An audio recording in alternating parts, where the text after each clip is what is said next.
Vous savez peut-être que Jésus a fait de grandes déclarations. Il s'est montré plus fort que la nature, la maladie et même la mort. Jésus s'est appelé le Fils de Dieu qui est venu sauver les pécheurs.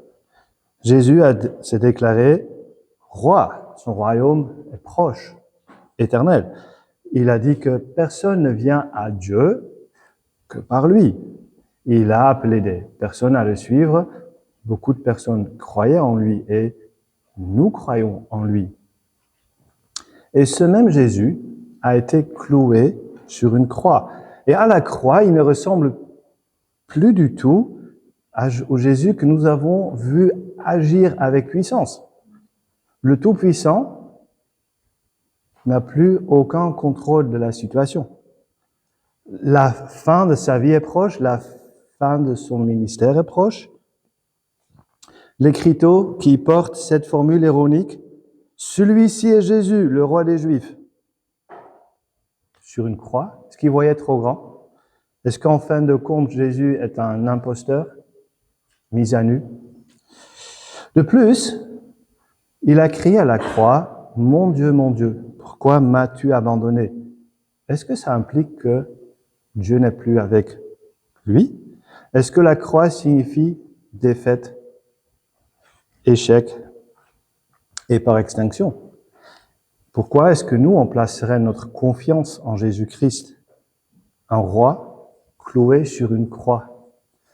Est-ce que nous, on est dans l'erreur? Est-ce que nous, on est dans le tort? Est-ce qu'on s'est trompé de Jésus? C'est exactement le ressenti de deux disciples. On est quelques jours après la crucifixion, après la mort de Jésus, et pendant que ces deux disciples marchent, Jésus, le ressuscité, se joint à eux sans qu'ils le reconnaissent. Et Luc décrit cette rencontre au chapitre 24 de son évangile. Et quand Jésus demande à ses deux disciples tristes, pourquoi ils sont tristes? Eux, ils répondent ceci. Je cite Luc 24. Jésus, disent-ils, était un prophète, puissant en actes, en parole devant Dieu et devant tout le peuple.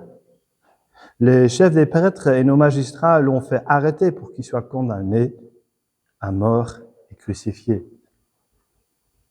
Nous espérions, disent-ils, que ce serait lui qui délivrerait Israël. Ben non, avec tout cela, voici déjà le 3e jour que ces événements se sont produits. Les disciples ne comprennent pas ce qui se passe à la croix. Et Jésus leur répond ceci. Homme sans intelligence, dont le cœur est lent à croire tout ce qu'ont dit les prophètes. Ne fallait-il pas que le Messie souffre ces choses et qu'il entre dans sa gloire? Puis, en commençant par les écrits de Moïse, en continuant par ceux de tous les prophètes, il leur expliqua dans toutes les Écritures ce qui le concernait. Donc, selon Jésus, toute la Bible a annoncé que lui, le Messie, devait souffrir avant d'entrer dans sa victoire. Où et comment est-ce que cela a été écrit à l'avance? Entre autres, dans le psaume 22. La citation qu'on a vue dans Matthieu 27, « mon Dieu, pourquoi m'as-tu abandonné ?» vient du psaume 22. Pourquoi est-ce que Jésus cite psaume 22 alors qu'il est sur le point de mourir à la croix? Il le dit sans doute parce qu'il se sent seul, mais il y a plus. Certains psaumes sont des psaumes messianiques, car ils nous parlent à l'avance de Jésus, le Messie. Et ce psaume 22, il est messianique. Il est cité plein de fois dans le Nouveau Testament. Matthieu, on l'a vu, a bien inclus donc la citation du verset 2 dans son récit de la crucifixion. C'est pour aider ses lecteurs à comprendre la croix, un symbole de victoire, du salut et pas de défaite. Donc, comme ces deux disciples, nous aussi, nous avons besoin de comprendre ce que signifie la croix. C'est pour ça que je propose de voir ce matin le psaume 22. Comment est-ce que ces paroles de David nous parlent à l'avance de Jésus? Voyons d'abord la souffrance et l'abandon. Ce sera le premier point. Donc, point 1, la croix, la souffrance et l'abandon total. Comme le dit le verset 1, le psaume 22 est un psaume de David. David, peu de contexte, est le roi d'Israël qui a dû fuir ses ennemis à plusieurs reprises. Et dans ce psaume, il fait face à une grande souffrance. Il crie à son Dieu, versets 2 et 3. Je lis, mon Dieu, pourquoi m'as-tu abandonné? Pourquoi t'éloignes-tu sans me secourir, sans écouter mes plaintes? Mon Dieu, je te crie le jour et tu réponds pas, la nuit et je trouve pas le repos. 3 fois il crie mon Dieu.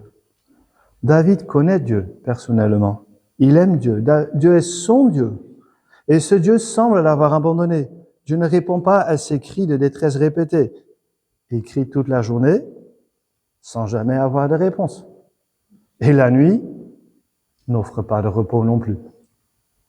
La souffrance continuelle, cruelle, l'abandon.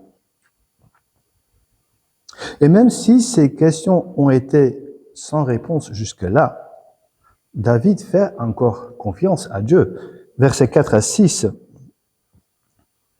Pourtant, tu es le Saint. Tu sièges au milieu des louanges d'Israël. C'est en toi que nos ancêtres se confiaient.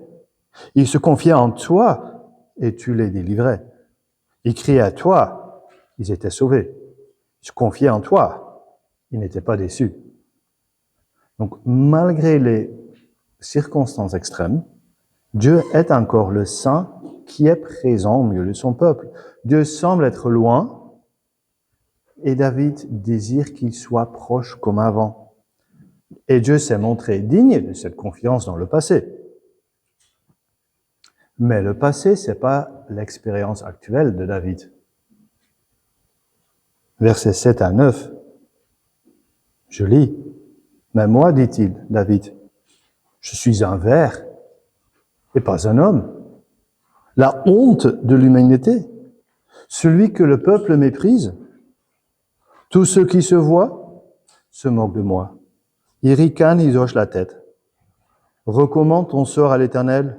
L'Éternel le sauvera, il le délivrera puisqu'il aime. On sent l'ironie. Le silence de Dieu n'est pas la seule cause de la souffrance et de l'abandon. David, il est insulté. Tous ceux qui le voient, David, se moquent de lui. Et la réponse qu'il attend de Dieu, il est la risée de tous. Il ressemble plus à un homme, à un ver. La honte de l'humanité. Son Dieu est loin et ne répond pas. Tout ce que David entend sont les moqueries collectives. Alors que, avant, David a bien expérimenté la protection divine dans sa vie. Il en parle dans les versets 10 à 12. Oui, tu m'as fait sortir du ventre de ma mère. Tu m'as mis en sécurité contre sa poitrine. Dès ma conception, j'ai été sous ta garde. Dès le ventre de ma mère, tu as été mon Dieu. Ne t'éloigne pas de moi quand la détresse est proche et quand personne ne vient à mon secours. Remarquez comment Dieu a pris grand soin de David dans le passé. David se rappelle la bonne relation qu'il avait avec Dieu dès son plus jeune âge. Dieu l'a gardé dès sa conception. Dieu était là à sa naissance. Dieu a été son Dieu dès le ventre de sa mère. Et malgré les circonstances extrêmes, David croit toujours que Dieu peut intervenir. Il appelle Dieu à ne pas s'éloigner de lui.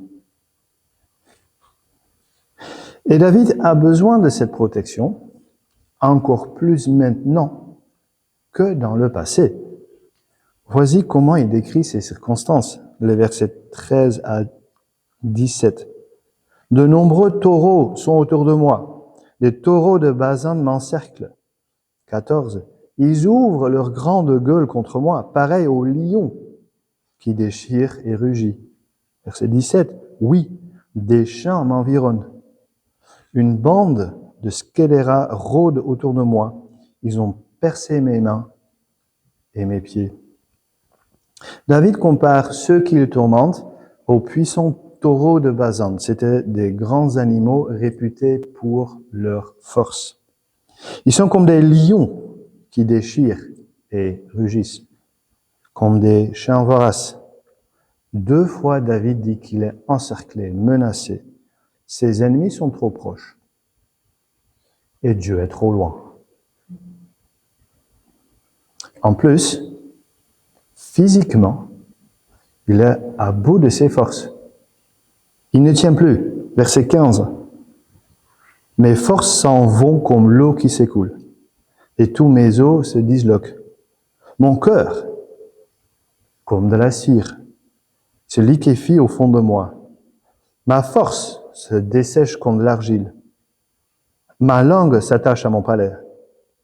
Tu me réduis à la poussière de la mort. 18. Je pourrais compter tous mes os. Eux, ils observent, ils me regardent. Souffrance et solitude, agonie et abandon. David répète sa supplication de la présence et de la protection divine, comme dans le bon vieux temps. Versets 20 à 22. Mais toi, Éternel, ne t'éloigne pas. Toi qui es ma force, viens vite à mon secours. Remarquez comment David reprend les métaphores des animaux dangereux. Protège mon âme contre l'épée, ma vie contre le pouvoir des chiens. Sauve-moi de la gueule du lion et des cornes du buffle. Si ce psaume était un film et pas un texte, on aura maintenant un close-up de David, dans l'obscurité, seul, abandonné, le désespoir dans les yeux, son visage déformé par la douleur et la souffrance. Puis on fait un zoom sur ses blessures, on voit du sang partout, ses os. On entend les moqueries des ennemis qui rôdent autour de lui comme des bêtes sauvages et les bruits lourds de leurs pas. Pire qu'un film d'horreur. Conclusion logique, un roi dans une telle situation, c'est un roi qui a échoué. Incapable d'être à la tête de son peuple. On ne veut pas d'un roi comme lui. Et ce psaume messianique parle à l'avance de Jésus. La souffrance de David pointe vers la souffrance de Jésus à la croix. Remarquez les nombreuses similitudes entre la souffrance et l'abandon de David et celle de Jésus. L'abandon. Jésus le Fils connaît son Dieu personnellement. Il a toujours vécu en parfaite unité avec son Père qu'il a abandonné à la croix. Dieu ne répond pas au cri de Jésus à la croix. Les pieds et les mains transpercés quand Jésus était cloué à la croix. 3. Les os disloqués. Jésus a souffert de luxations. Une crucifixion provoque des luxations sévères des épaules, des coudes, des poignets. 4. La soif. Jésus a eu soif à la croix. 5. Les insultes, les moqueries. À la croix, Jésus a subi les insultes de tous les côtés. Matthieu 27, je cite, « Les soldats du gouverneur conduisirent Jésus dans le prétoire et rassemblèrent toute la troupe autour de lui. Ils lui enlevèrent ses vêtements et lui mirent un manteau écarlate. Ils tressèrent une couronne d'épines qu'ils posèrent sur sa tête. Ils lui mirent un roseau dans la main droite, puis, s'agenouillant devant lui, ils se moquaient de lui en disant « Salut, roi des Juifs !» Ils crachaient sur lui, prenaient les roseaux et le frappaient sur la tête. Il n'y avait pas que. Verset 39, les passants l'insultaient et secouaient la tête. Verset 41, les chefs des prêtres, avec les spécialistes de la loi et les anciens, se moquaient aussi de lui. Et même à la croix, verset 44, les brigands crucifiés avec lui l'insultaient eux aussi de la même manière. Pensons aux vêtements partagés. Ça a été le cas tel quel pour Jésus à la croix. Ils le crucifièrent, écrit Matthieu, puis ils se partagèrent ses vêtements en tirant au sort. Si le roi David ne semble pas être un roi digne de la confiance et de l'adoration de son peuple Israël, Jésus ne semble pas digne de notre confiance et de notre adoration. Comment comprendre ce qui se passe à la croix? On dirait que la croix, c'est la défaite, la fin, l'échec, la honte. Regardons la suite du psaume pour voir comment cette souffrance sera une victoire qui sera partagée avec le peuple. Le deuxième point. La croix, la victoire partagée avec son peuple. Le psaume change de ton au verset 22, quand David déclare que Dieu l'a répondu. David a constaté que Dieu ne l'a pas abandonné, contrairement à ce qu'il pensait au verset 2. Lisons les versets 22 à 27 du psaume. Tu m'as répondu, j'annoncerai ton nom à mes frères, je te célébrerai au milieu de l'assemblée. Vous qui craignez l'Éternel, louez-le. Vous tous, descendants de Jacob, honorez-le. Tremblez devant lui, vous tous, descendants d'Israël. En effet, il ne méprise pas, il ne repousse pas le malheureux dans sa misère, il ne lui cache pas son visage, mais il l'écoute quand il crie à lui. Tu seras dans la grande assemblée l'objet de mes louanges. J'accomplirai mes vœux en présence de ceux qui te craignent. Les malheureux mangeront et seront rassasiés. Ceux qui cherchent l'Éternel le célébreront. Que votre cœur vive à perpétuité. Fini la souffrance dans l'abandon. David avait tort quand il pensait que Dieu repoussait le malheureux. David écoute le malheureux. Dieu écoute le malheureux quand il crie. Dieu pourvoit à leurs besoins en leur donnant à manger à satiété. Celui qui cherche Dieu le trouvera. Nous ignorons à quel moment précis dans sa vie David a rédigé ce psaume. Toujours est-il que David a dû fuir plusieurs fois devant ses ennemis et Dieu l'a toujours rétabli. Et en tant que roi de son peuple, David partage sa victoire avec son peuple. Il en parle autour de lui pour rendre gloire à Dieu. Il exhorte même son peuple à louer Dieu avec lui. Remarquez la répétition au verset 24. Vous tous, descendants de Jacob, honorez-le, tremblez devant lui, vous tous, descendants d'Israël. Et cette proclamation ira plus loin, car des peuples de toute la terre viendront louer Dieu. Versets 28 à 32. Je lis. Tous les peuples de la terre se souviendront de l'Éternel et se tourneront vers lui. Toutes les familles des nations se prosterneront devant toi, car c'est à l'Éternel qu'appartient le règne. Il domine sur les nations. Tous les grands de la terre mangeront et se prosterneront. Devant lui s'inclineront tous ceux qui retournent à la poussière, ceux qui ne peuvent pas conserver leur vie. Leur descendance le servira. On parlera du Seigneur à la génération future. Et quand elle viendra, elle annoncera sa justice, elle annoncera son œuvre au peuple à naître. Cette victoire est célébrée sur une échelle internationale. À l'époque, le peuple d'Israël était censé être pour les nations, le témoin de la bonté de Dieu. Et Israël, le peuple de David, a eu besoin du psaume 22 pour comprendre que la souffrance, l'abandon de David, cela ne le disqualifie pas comme le roi. David est bien le roi, choisi par Dieu, selon le cœur de Dieu.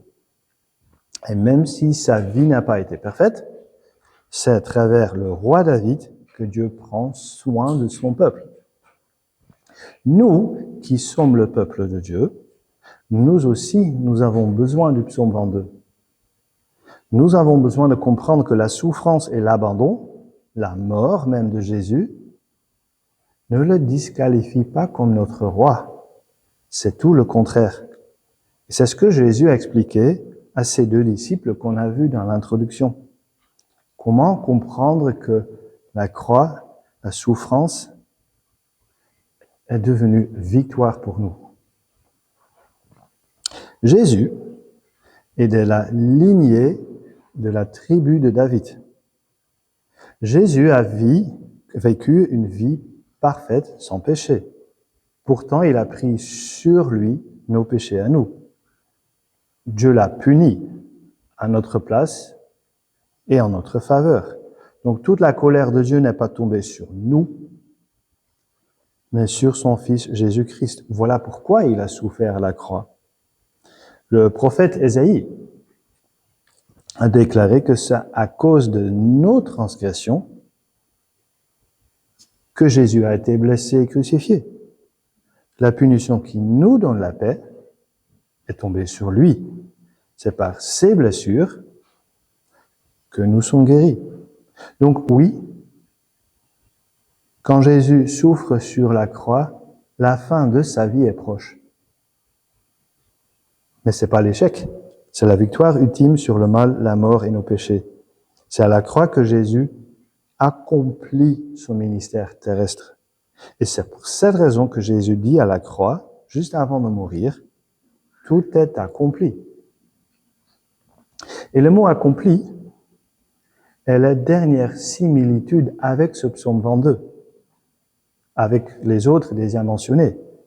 Regardez le verset 32 du psaume 22. Le verset 32 du psaume, il annonce que chaque génération à venir répétera à la génération suivante deux choses. La justice de Dieu et l'œuvre de Dieu. Littéralement traduit, ce que Dieu a accompli. Le même mot, ce que Dieu a accompli.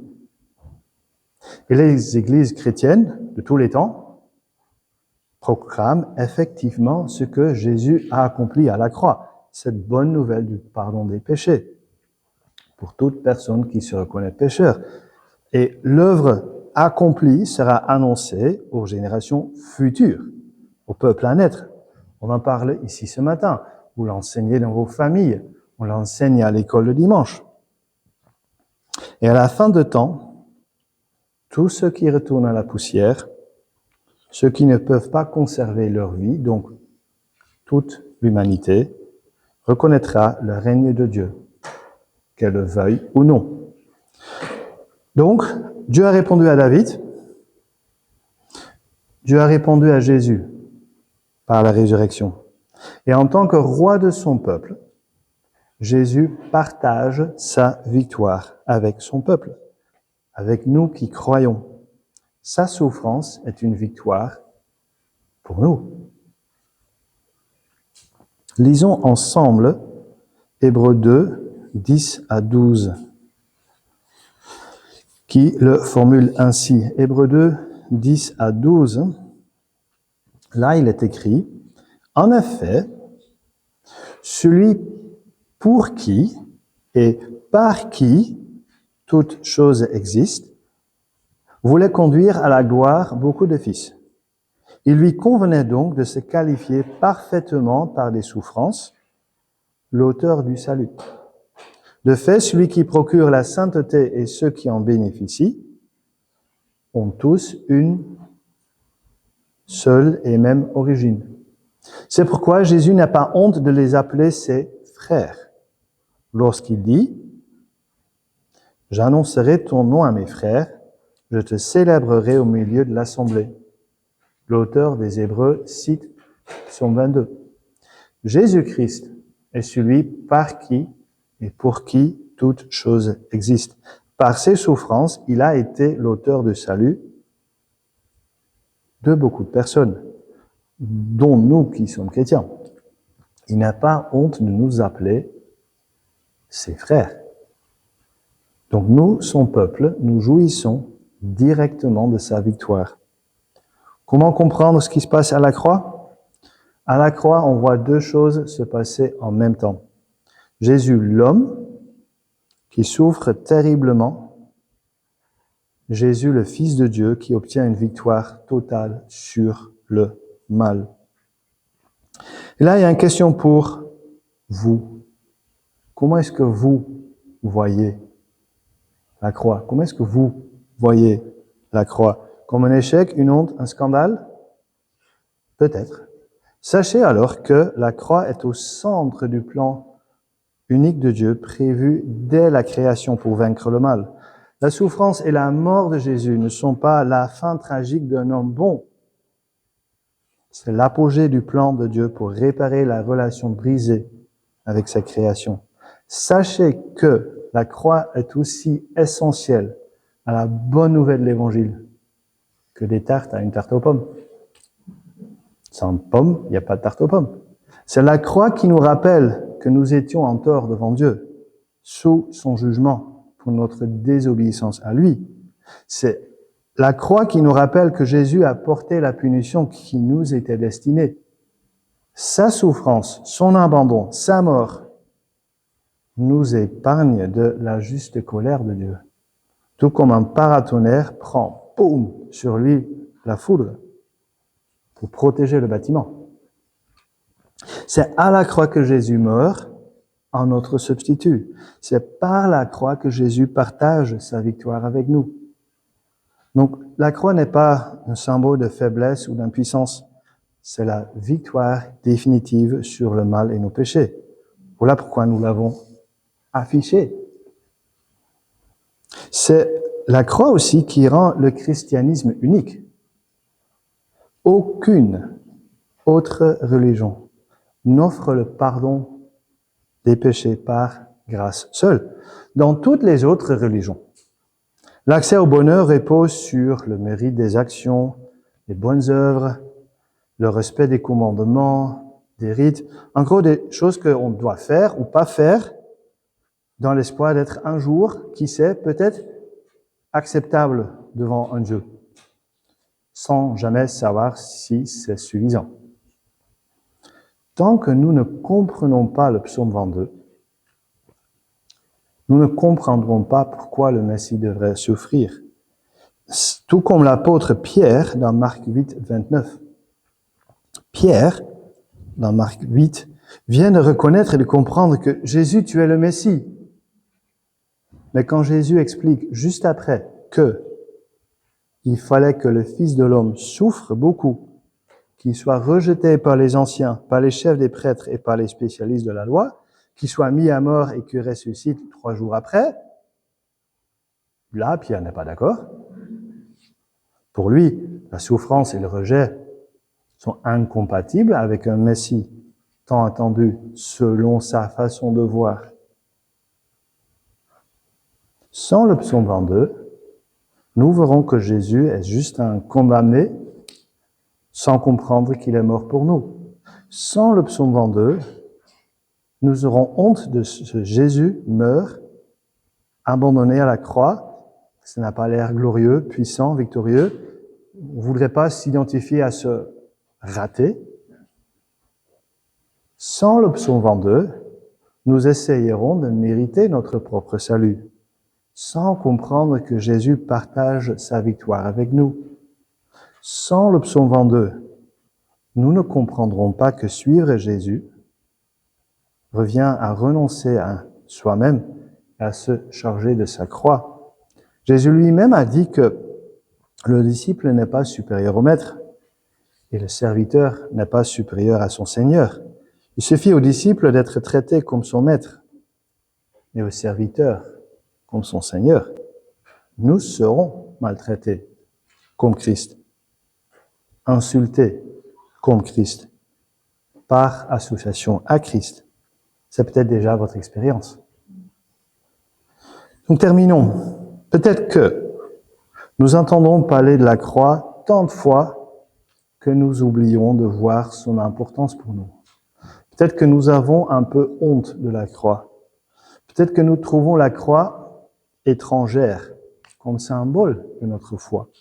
Peut-être que nous sommes devenus un peu mous dans la foi. Peut-être que nous avons peu de motivation pour suivre Christ. Peut-être que nous préférons suivre des personnes qui semblent plus dignes de notre confiance. Rappelons-nous ce matin que Jésus-Christ a tout fait à la croix pour nous. Il a subi la souffrance physique de la crucifixion par amour pour nous, 1 Jean 4. Il a subi l'abandon de son Père pour nous. Il a subi les insultes et les moqueries pour nous. Il a subi toute la colère de Dieu pour nous. Il a subi la mort pour nous. Il a partagé sa victoire avec nous qui sommes son peuple. Grâce à lui, nous sommes déclarés justes devant Dieu pour toujours.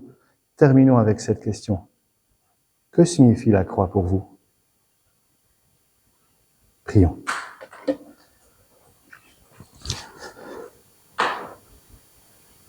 Dieu notre Père, nous te louons pour ton amour immérité que nous voyons dans la croix. Merci pour la croix, l'événement le plus scandaleux et merveilleux de l'histoire. Tu as envoyé ton Fils Jésus-Christ dans notre monde. C'est par lui que nous avons la vie éternelle. C'est par ses blessures que nous sommes guéris. Et la punition qui nous donne la paix est tombée sur lui. Nous te demandons pardon pour toutes les fois où nous ne t'avons pas aimé en retour. Pour toutes les fois où nous avons oublié l'importance de la croix. Pour toutes les fois où nous avions pas parlé de la croix, où nous avons eu honte de la croix.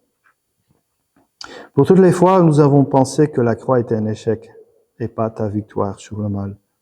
Et nous prions que tu agisses en nous par ton Esprit Saint pour nous aider à saisir cette vérité précieuse de ton immense souffrance à la croix pour nous et à notre place.